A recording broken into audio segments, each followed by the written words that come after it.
மக்கள் அனைவருக்கும் வணக்கம். இன்றைய உலக செய்திகளை நம்ம இந்த ஒரு வீடியோவில் பார்க்க போகிறோம் நண்பர்களே. பட் அதெல்லாம் பார்க்குறதுக்கு முன்னாடி நீங்கள் இன்னும் நம்மளோட சேனலை சப்ஸ்கிரைப் பண்ணாமல் இருந்தால் மறக்காமல் சப்ஸ்கிரைப் பண்ணிக்கோங்க. வாங்க இப்போ நம்ம செய்திகளை பார்க்க ஆரம்பிப்போம். முதல் செய்தியாக நம்ம பார்க்க போகிறது இந்தியா தொடர்பானதான். தரமான சிறப்பான சம்பவங்களை பண்ணியிருக்காங்க. என்னென்ன அப்படின்றத பார்த்துடலாம். அதாவது பாகிஸ்தானுக்கே ஸ்பெஷலாக உருவாக்கப்பட்ட பிருத்திவி 2 மற்றும் அக்னி 1 இந்த ஏவுகணைகளை இராணுவம் விண்ணில் ஏவி சோதித்து வெற்றி கண்டிருக்காங்க. அதாவது பாகிஸ்தானுக்கே ஸ்பெஷலாக உருவாக்கப்பட்டிருக்க நண்பர்களே இந்த ஏவுகணைலாம். அதுலேயும் குறிப்பிட்டு சொல்லணும்னா இந்த ஏவுகணைலாம் சாதாரண ஏவுகணை கிடையாது நண்பர்களே, அணு ஆயுதங்களை சுமந்து செல்லும் ஏவுகணைகள். ஸோ இதனால தான் தற்போதைக்கு பாகிஸ்தான் கதிகலங்கி போயிருப்பதாக பார்க்கப்படுது.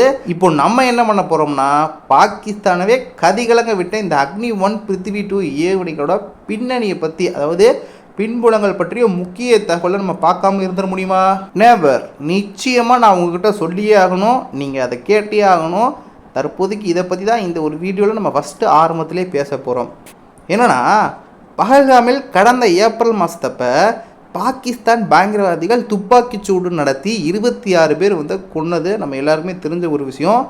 இதையடுத்து நம் நாடு மே 7ஆம் தேதி அப்போ ஸ்டார்ட் பண்ணி 10ஆம் தேதி வரைக்கும் ஆப்ரேஷன் சிந்தூர் மூலமாக பாகிஸ்தான் மீது தாக்குதல் நடத்தியிருந்தாங்க. பாகிஸ்தானின் ஏவுகணைகள், போர் விமானங்கள், இராணுவ முகாம்கள், விமானப்படை தளங்கள் தகர்க்கப்பட்டனர். குறிப்பாக இந்த தாக்குதலுக்கு இந்தியா கொடுத்திருந்த பதிலடி அப்படின்றது சொல்லி அடித்தாங்க இல்லையா அப்படின்ற மாதிரி தான் இருந்துச்சு நண்பர்களே.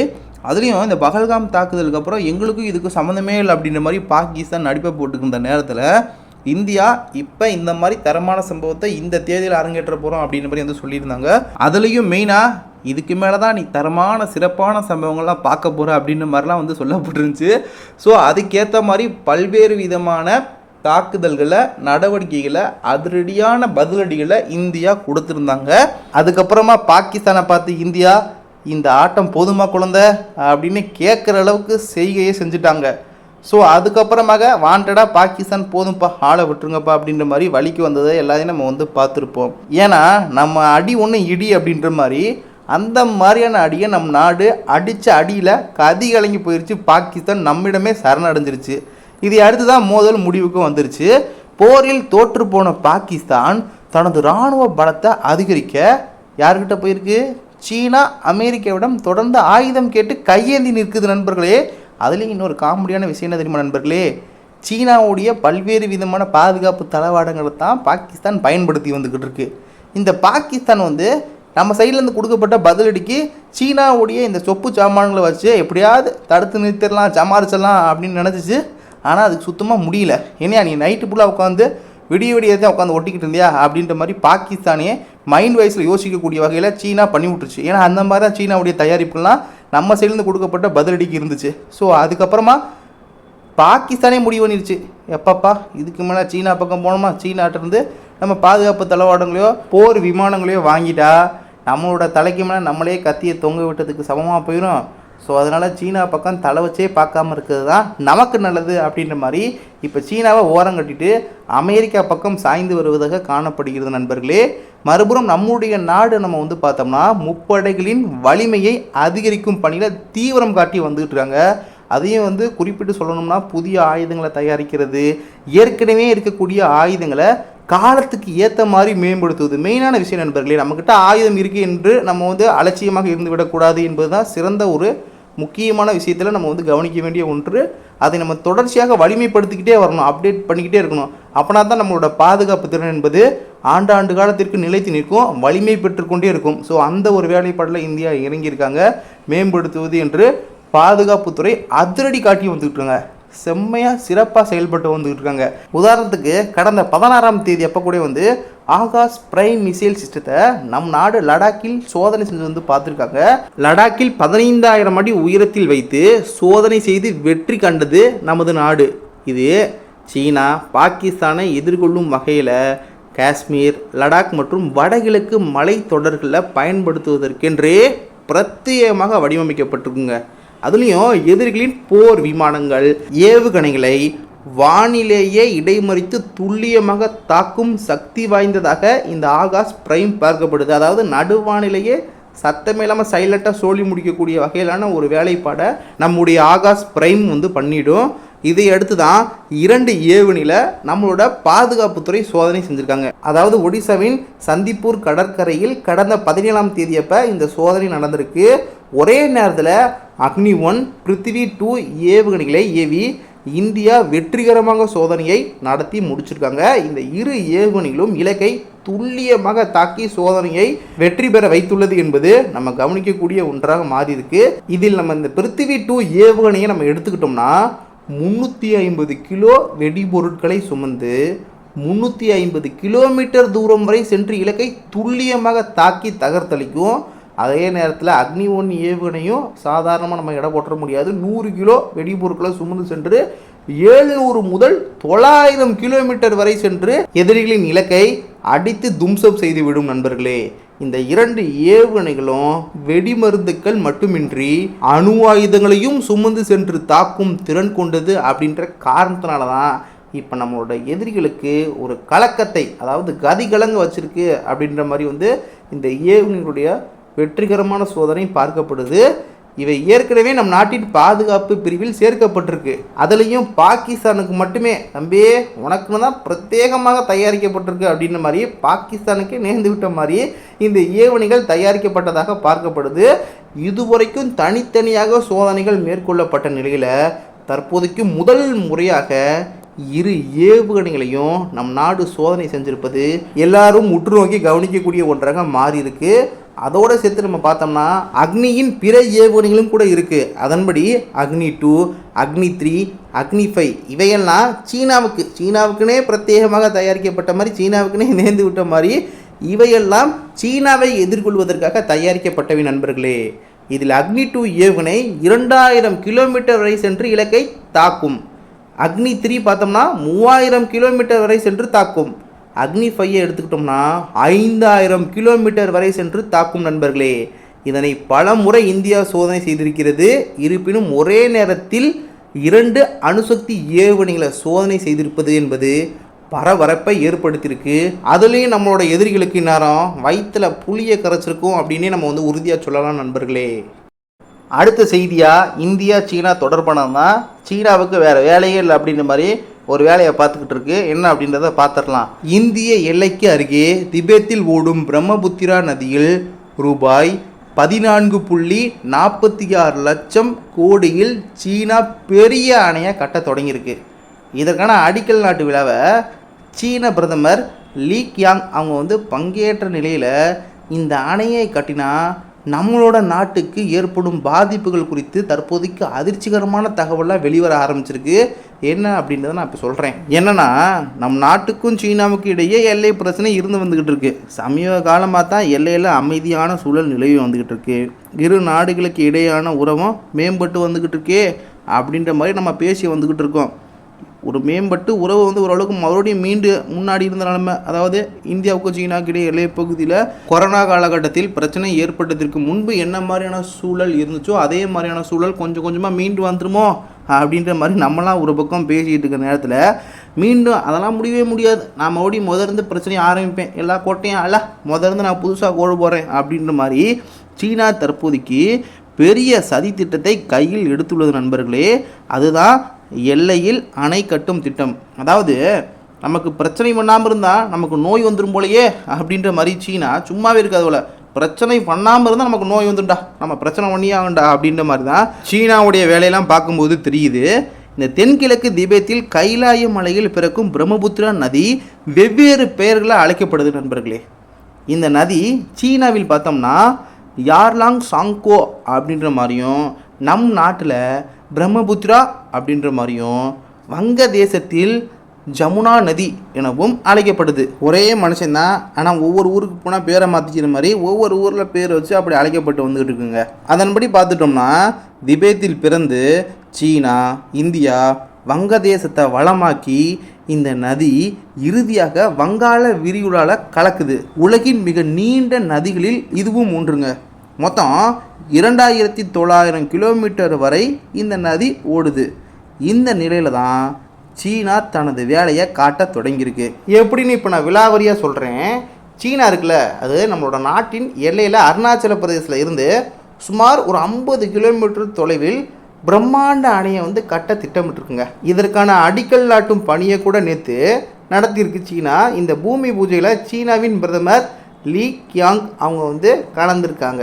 இந்த அணை கட்டும் திட்டத்துக்கு கடந்த டிசம்பர் மாதமே சீனா ஒப்புதல் வழங்கிருச்சு. இன்றைக்கி நேற்று கிடையாது, ஒரு 6-7 மாதத்துக்கு முன்னாடியே வேலையை பார்த்துடலாம், நமக்கு சாதகமான வேலையை பார்த்து விட்டுறலாம் அப்படின்ற மாதிரி அப்போவே அனுமதி ஒப்புதல் வழங்கிருச்சு. இந்த அணையின் பட்ஜெட்டை பார்த்தோம்னா 1.2 ட்ரில்லியன் யுவான், அதாவது டாலரில் கூறணும் அப்படின்னா 167 பில்லியன் அமெரிக்க டாலர் நண்பர்களே. இந்திய மதிப்பில் சொல்லணும்னா ரூபாய் 14.46 லட்சம் கோடி நண்பர்களே. இவ்வளவு மதிப்பில் இந்த அணை கட்டப்போகுதுன்னா உலகத்துக்கு நன்மை நடக்க போதா அப்படின்னு பார்த்தோம்னா கிடையவே கிடையாது. எப்படி அடுத்த நாட்டை குடி முழுக வைக்கிறது, நம்ம நாடை எப்படி வந்து குடியை பெருக்க வைக்கிறது அப்படின்ற மாதிரியான ஒரு வேலைப்பாடாக தான் இருக்கும். அதில் ஒரு வேலைப்பாடாக தான் இந்த ஒரு வேலையும் பார்க்கப்படுது. கொஞ்சமாவது அறிவு இருந்தால் மற்ற நாடுக்கு துன்புறுத்தலை ஏற்படுத்தாமல், பாதிப்பை ஏற்படுத்தாமல் ஒரு நன்மை பண்ணிக்கிறோம் அப்படின்னு கூட நினைக்குதா அப்படின்னு பார்த்தா கிடையாது.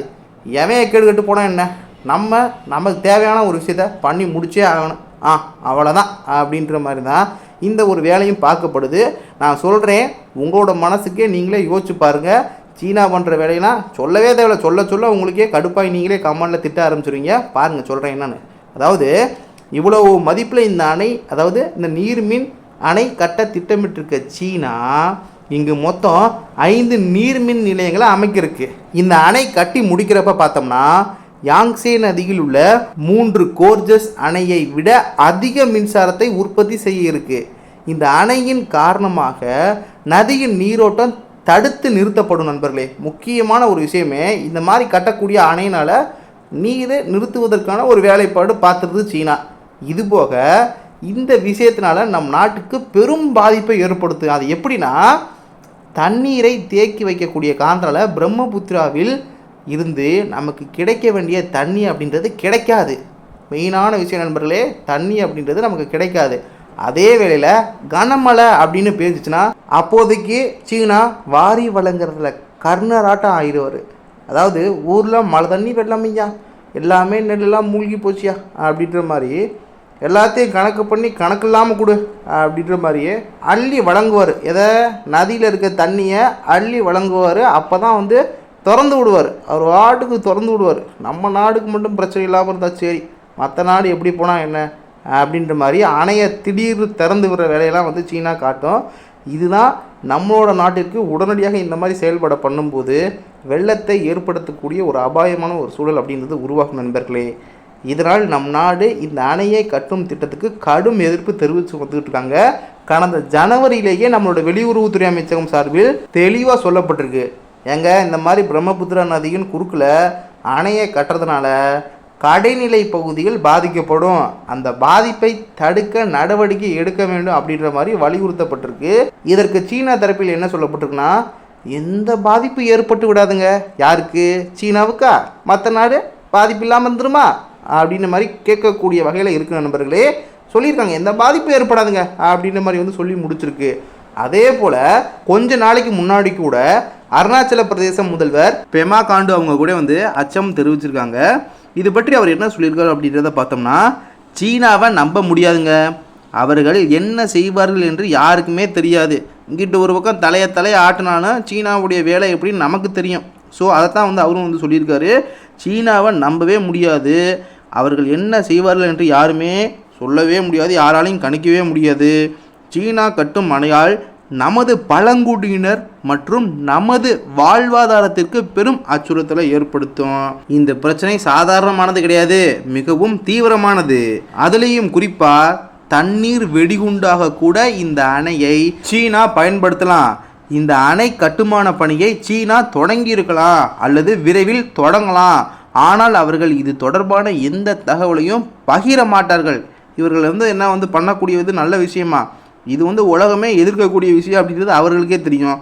இதெல்லாம் ஊர் முழுக்க வெளிச்சம் போட்டு காமிச்சிட்டு அவர்கள் வந்து பண்ண போகிறாங்க. நீங்களே சொல்லுங்கள் நண்பர்களே, எப்படியாவது நாசுக்கா நைஸாக இந்த ஒரு திருட்டு வேலையை பண்ணி முடிச்சிடலாம் அப்படின்ற மாதிரி சொல்லாமல் கொள்ளாமல் வேகமாக வேலையை முடிக்கிறதுக்கான வேலைப்பாடில் தான் சீனா இறங்கும். பாதி வேலையை முடிச்சுட்டு இருக்கும்போது தான் இப்போ வேலையை நாங்கள் தொடங்கியிருக்கோம் அப்படின்ற மாதிரி வந்து சீனா வந்து சொல்லும். ஸோ அதனால் சீனாவை நம்ப முடியாது. அவர்கள் இது தொடர்பான எந்த தகவலையும் பகிரவே மாட்டார்கள்.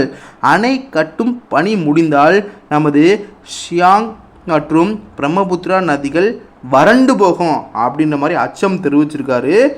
அவர் அச்சம் தெரிவித்த அடுத்த சில நாட்கள்லேயே இப்போது சீனா அணை கட்ட தொடங்கியிருக்கு நண்பர்களே.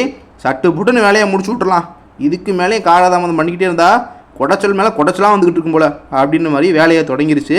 மொத்தமாக ஓவராலாக சொல்ல வேண்டிய விஷயம் என்னென்னா, இந்த ஒரு விஷயத்தில் நம் நாடு சுதாரிக்க வேண்டும் நண்பர்களே.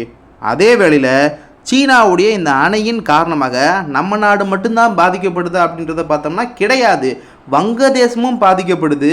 பிரம்மபுத்திரா அணை வங்கதேசம் வழியாகத்தான் வங்கக்கடலில் கலக்குது. ஸோ அப்போ நம்முடன் சேர்ந்து வங்கதேசமும் சிக்கலுக்குள்ளே சிக்க போகுது நண்பர்களே. ஸோ இதெல்லாம் குறிப்பிட்டு தான் விரைவாக நம்ம சீக்கிரமாக ஏதாவது ஒரு நடவடிக்கை எடுத்தே ஆகணும். இல்லைனா இப்போவே பூஜையை ஸ்டார்ட் பண்ணிடுச்சு. பூஜையை ஸ்டார்ட் பண்ணேன்னு சொல்லி கதையை விட்டுச்சா, இல்லை இப்போவே பாதி வேலையை முடிச்சிருச்சா, பூஜையை மட்டும் போட்ட மாதிரி சீனை போட்டுக்கிட்டு இருக்கா அப்படின்றது ஒன்றும் தெரில. சொல்லப்போனால் எப்போயுமே வந்து சீனாவுடைய வேலைப்படலாம் இந்த மாதிரியான விஷயங்கள்லாம் வந்து வேகமாகவே இருக்கும். வேகமாக வேலையை முடிச்சு விட்டாதே நமக்கு வந்து பிரச்சனை இருக்காதுப்பா, இல்லைன்னா பின்னாடி பிரச்சனையான்னு சொல்லி ஏதாவது வேலையை பார்த்துருக்கக்கூடிய வாய்ப்பு இருக்குது. ஆனால் இப்போ கூட இன்னும் வந்து பெரிய தாமதம் ஆகலை நண்பர்களே. இந்த நேரத்தில் கூட வந்து இந்தியா அதிரடியான நடவடிக்கையில் இறங்க வேண்டும் என்பது தான் எல்லாரும் எதிர்பார்க்கக்கூடிய ஒன்றாக அமைஞ்சிருக்கு.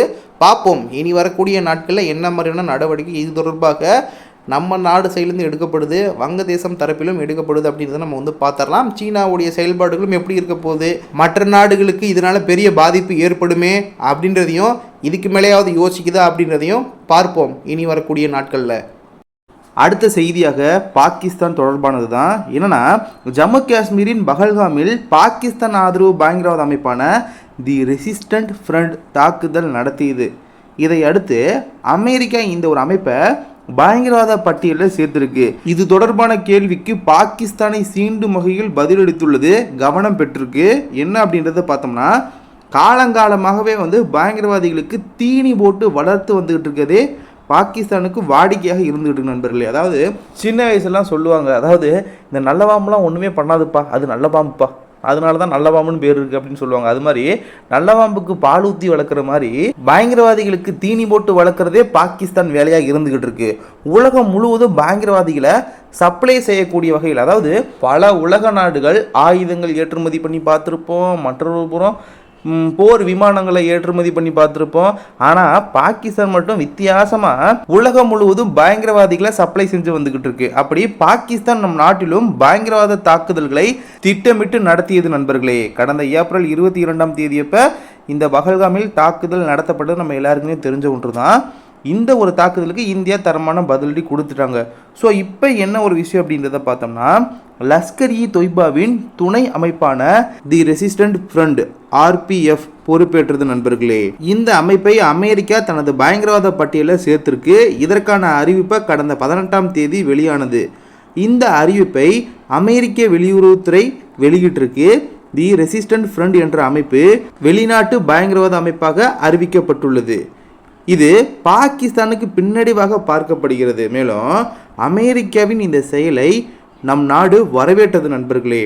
ஏன்னா இந்த மாதிரியான ஒரு விஷயத்த பண்ணால் மட்டும்தான் தற்போதைய காலகட்டத்தில் எந்தெந்த அமைப்புனால ஆபத்து இருக்குது அப்படின்ற மாதிரி மற்ற உலக நாடுகளாம் சுதாரித்து கொள்ளக்கூடிய வகையில் இருக்கும் அப்படின்ற மாதிரி வந்து பார்க்கப்படுது. ஸோ இந்த மாதிரி வந்து அமெரிக்காவுடைய அறிவிப்பு என்பது வரவேற்கக்கூடிய ஒன்றாக மாறி இருக்கு.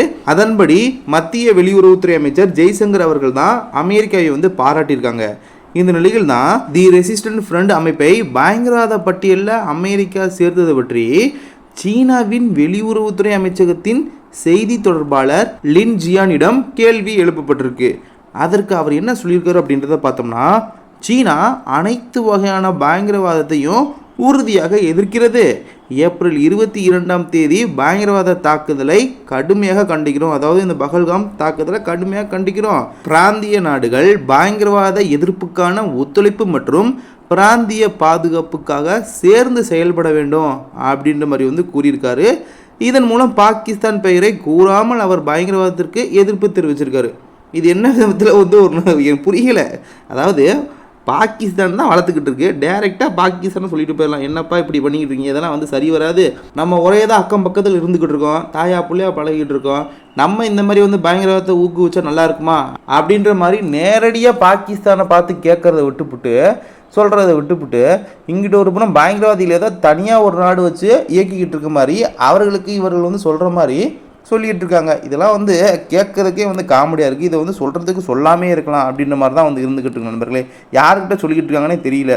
அதே சமயம் இதில் வந்து மெயினாக கவனிக்க வேண்டிய விஷயம் என்னென்னா, சீனாவும் பாகிஸ்தானும் நெருங்கிய நட்பு நாடுகள். இது வந்து காலங்காலமாக வந்து மாற்றவே முடியாத ஒன்றா போயிட்டுருக்கு. ஏன்னா அந்தளவுக்கு சீனாவுடைய கடன் வலையில் பாகிஸ்தான் விழுந்து கிடக்குது. ஸோ பாகிஸ்தானில் பயன்படுத்தப்படக்கூடிய இராணுவ தளவாடங்களில் 75% அதிகமான தளவாடங்கள் சீனாவிடமிருந்து தான் வாங்கியது. இரு நாடுகளுக்கு இடையே நல்ல உறவு இருந்துகிட்டு இருக்கு. இப்படி இருக்கக்கூடிய சூழலில் பஹல்காம் பயங்கரவாத தாக்குதலை சீனா கண்டித்தது. அப்பெல்லாம் இந்த மாதிரி வந்து கண்டிக்கிறத கேட்கும்போது, அடடா சீனா எப்படிப்பட்ட மனுஷனாக இருக்காப்புல, மனிதாபிமான சீனாவுக்கு இருக்கும் போலயே நம்ம தான் சீனாவை தப்பாக புரிஞ்சுக்கிட்டுமே அப்படின்ற மாதிரி நான் வருத்தப்பட்டுக்கிட்டு இருந்தேன்.